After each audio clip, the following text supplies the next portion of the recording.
Bismillahirrahmanirrahim. Assalamualaikum warahmatullahi wabarakatuh. Perkenalkan, nama saya Dewi Kurniawati dengan NIM 118704014. Pada video kali ini saya akan sharing bagaimana cara mengolah data XRD itu untuk menentukan fase dari suatu senyawa. Nah, software yang digunakan pada pengolahan data kali ini yaitu Match3.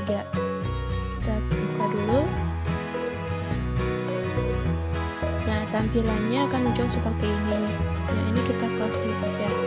Nah, di sini di sebelah kiri ini merupakan tempat untuk menampilkan gambar pattern yang akan kita analisis. Nah, sedangkan di sini terdapat semacam tabel periodik yang mana ini dapat kita gunakan dalam menganalisis sampel XRD-nya. Nah, sebelum kita mengolah data atau memasukkan data XRD-nya, kita ubah dulu pengaturan dari softwarenya dengan cara klik icon ini, yaitu display or modify setting. Kita klik. Nah, kemudian kita ke bagian batch. Nah, di sini kita ubah user levelnya menjadi expert. Nah, hal ini digunakan agar software ini sesuai dengan berjalan sesuai dengan apa yang kita inginkan, tidak otomatis gitu. Kemudian kita klik OK.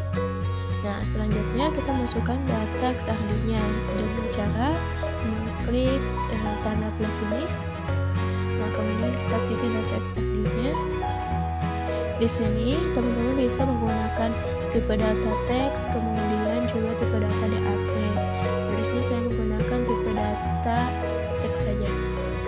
Open. Nah, kemudian nanti muncul seperti ini, yaitu set experimental details. Nah, di sini tipe of radiation-nya ini sudah benar X-ray karena data kita itu merupakan data hasil XRD. Kemudian di sini wavelength-nya ada CUKA sudah betul, dan di sini 2 theta sudah betul juga. Nah, kita langsung aja klik OK. Nah, nanti akan muncul tampilan seperti ini.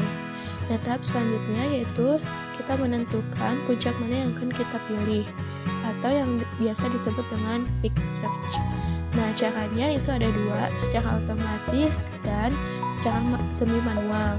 Nah, secara otomatis teman-teman bisa lakukan dengan cara menekan Ctrl plus A. Nah, akan tampil seperti ini. Nah, namun cara ini tidak direkomendasikan karena dengan kita menekan Ctrl plus A seolah-olah kita memilih semua puncak yang ada dalam pattern ini. Jadi kita ambil saja. Nah, kita pakai cara yang semi manual, yaitu caranya misalnya kita fokus pada puncak yang ini, kita klik, tahan, kemudian blok dulu. Nah, kemudian arahkan kursor pada bagian tersempit dari puncak ini. Setelah itu kita tekan Ctrl, kemudian klik kiri. Nah, nanti akan muncul garis lurus seperti ini. Nah, kita double klik untuk merubah tampilan menjadi seperti ini kembali. Nah, selanjutnya lakukan hal yang sama terhadap puncak-puncak yang ada.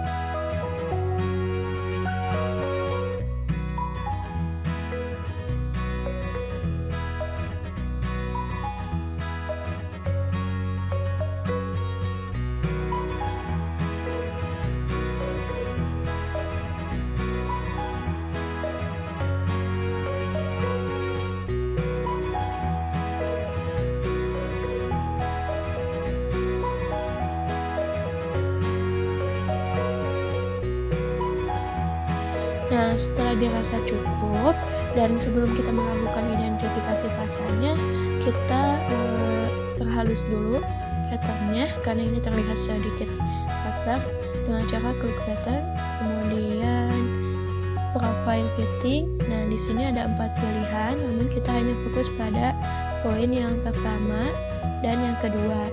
Nah, di sini kita klik dulu profile fit. Nah, fungsinya yaitu untuk mencocokkan bagian bentuk puncaknya, jadi agar lebih cocok dengan data terukur kita. Nah, selanjutnya kita klik pattern, kemudian profile fitting lagi, dan pilih yang fit 2 theta. Nah, ini berfungsi untuk mencocokkan posisi-posisi puncaknya. Nah, langkah tersebut dilakukan sebanyak 2 kali. Private lagi, kemudian pattern, profile fitting, kedua data. Nah, setelah dirasa cukup, maka kita langsung mengidentifikasi fasanya dengan cara klik icon ini seperti icon software match-nya, yaitu run face identification atau search match. Nah, di sini software ini akan mencocokkan dengan database yang ada. Nah, di sini terlihat ada tabel di bawah yang mana ini merupakan kandidat fasa yang diusulkan oleh software ini. Nah, di sini ada tanda C di mana berarti kualitasnya cenderung bagus, kemudian formulanya, kemudian fasanya, kalau copyright ini sesuai dengan data XRD kita. Kemudian, nah di sini kita lihat nilai FOM-nya. Nah, nilai FOM ini apabila mendekati 1 itu lebih cocok, dan apabila mendekati 0 itu tidak lebih cocok. Jadi kita pilih yang pertama saja yang nilai FOM-nya lebih mendekati 1. Kita klik kanan, kemudian select as matching.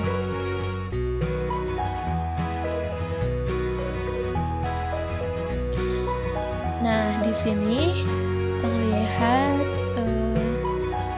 bagian yang udah kita pilih, fase yang udah kita pilih. Di sini kuantitasnya 100% karena saya hanya memilih fase yang ini saja. Nah, kemudian kita klik, dan di sini kita bisa melihat datasheet-nya. Nah, di sini nomor entry-nya segini, kemudian ada juga mineral name-nya, kemudian formulanya, dan sampel name-nya. Nah, di sini ada link COD, di mana link ini dapat digunakan untuk analisis selanjutnya.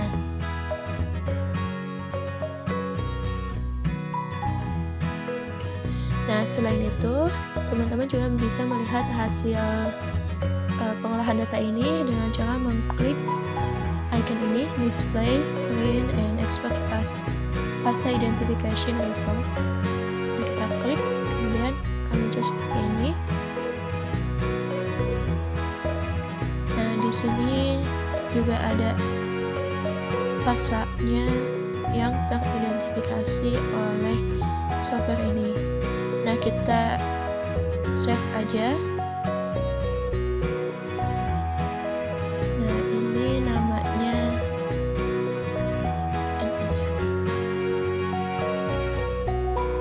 kemudian save.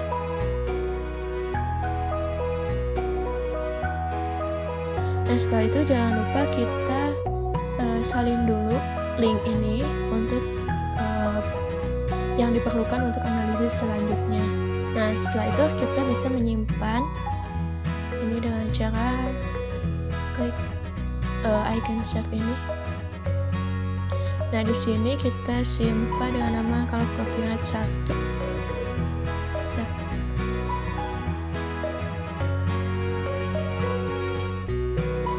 Nah, sekian yang dapat saya sampaikan, kurang lebihnya mohon maaf.